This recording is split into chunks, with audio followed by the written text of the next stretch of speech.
సుప్రీంకోర్టులో మీనాక్షి నటరాజన్కు ఎదురు దెబ్బ తగిలింది. మీనాక్షి నటరాజన్ పిటిషన్ను డిస్మిస్ చేసింది సుప్రీంకోర్టు. రాజ్యసభ నామినేషన్ తిరస్కరణపై సుప్రీంకు వెళ్లింది మీనాక్షి నటరాజన్. నామినేషన్ తిరస్కరణపై జోక్యం చేసుకోలేమని సుప్రీంకోర్టు పిటిషన్ తిరస్కరించింది. कमीशन के रिटर्निंग ऑफिसर्स कॉम्प्रोमाइज थे, ये मैंने पहले दिन भी कहा। इलेक्शन कमीशन ऑफ इंडिया के पास जब हमारे लोग गए तो उन्होंने 48 घंटे तक भी कोई जवाब नहीं दिया।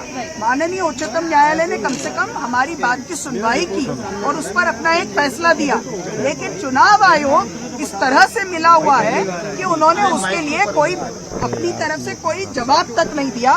और आज तो ये भी ताज्जुब की बात है कि हमारा जो मामला चल रहा है वो रिटर्निंग ऑफिसर्स और इलेक्शन कमीशन के खिलाफ था, लेकिन आज स्टेट ऑफ मध्य प्रदेश ने अपना भी वकील खड़ा किया। तो इससे आराम से समझ में आता है कि क्या साठगांठ चल रही है और क्या कहां पर हो रहा है। मैं तो पहले दिन से कह रही हूं कि चुनाव आयोग कॉम्प्रोमाइज्ड है, चुनाव आयोग की साठगांठ है।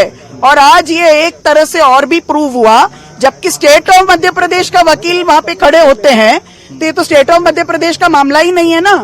राज्यों के तो खिलाफ ये कोई राज्यों के खिलाफ हम लड़ाई नहीं लड़ रहे थे, हम तो चुनाव आयोग की बात कर रहे थे। हम अपने रिटर्निंग ऑफिसर्स के कॉम्प्रोमाइज होने की बात कर रहे थे और वो जनता के सामने एक्सपोज हुए हैं।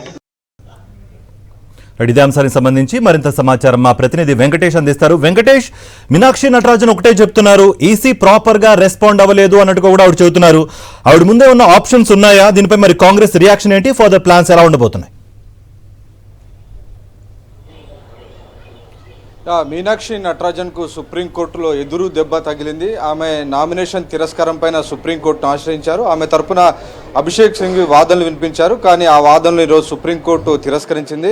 ఇందులో ప్రధానమైనటువంటి కారణం, ఎన్నికల ప్రాసెస్ జరుగుతున్నటువంటి సమయంలో కోర్టులు ఇంటర్ఫియర్ కాకూడదని రాజ్యాంగం చెప్తుంది. రాజ్యాంగంలోని ఆర్టికల్ 329 ప్రకారం ఎన్నికల ప్రక్రియ బిగిన్ అయిన తర్వాత సుప్రీంకోర్టు సహా ఏ కోర్టు కూడా ఎన్నికల ప్రాసెస్లోకి ఇన్వాల్వ్ అయ్యి దాన్ని స్టాల్ చేసేటువంటి అవకాశం కానీ దానికి సంబంధించినటువంటి విషయంలో ఇంటర్ఫియర్ అయ్యేటువంటి అవకాశం లేదు. కాబట్టి రాజ్యాంగంలోని ఆర్టికల్ 329 కింద అవరోధం ఉన్నటువంటి నేపథ్యంలో తాము ఈ విషయంలో జోక్యం చేసుకోలేమని సుప్రీంకోర్టు స్పష్టం చేసింది.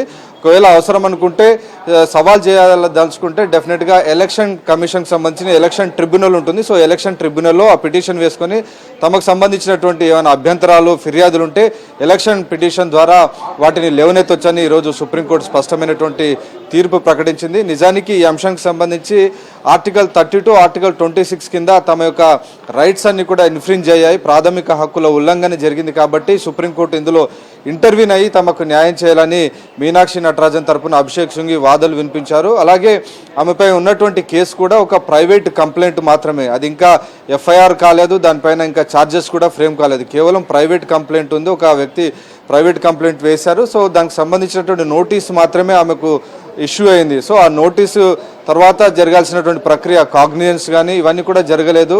సో ఈ నేపథ్యంలో అసలు ఇది ఒక క్రిమినల్ కేసే కాదు, ఇది నోటీసు మాత్రమే అని చెప్పి ఆమె తరపున న్యాయవాది, సీనియర్ న్యాయవాది అభిషేక్ సింగ్ సుప్రీంకోర్టు దృష్టికి తీసుకొచ్చారు. అయినప్పటికీ సుప్రీంకోర్టు ఈ అంశానికి సంబంధించి సుప్రీంకోర్టు జోక్యం చేసుకోలేదు. ఎందుకంటే రాజ్యాంగ పరంగానే సుప్రీంకోర్టు ఇందులో జోక్యం చేసుకునేటువంటి అవకాశం లేదు. ఆర్టికల్ 329 సుప్రీంకోర్టుతో సహా ఏ జ్యుడిషియల్ను కూడా బార్ చేస్తుంది. కాబట్టి ఎలక్షన్ పిటిషన్ ద్వారానే తమ అభ్యంతరాలు ఫిర్యాదులు కూడా చేసుకోవాలని చెప్పి సుప్రీంకోర్టు సూచిస్తూ ఆమె పిటిషన్ను డిస్మిస్ చేసింది.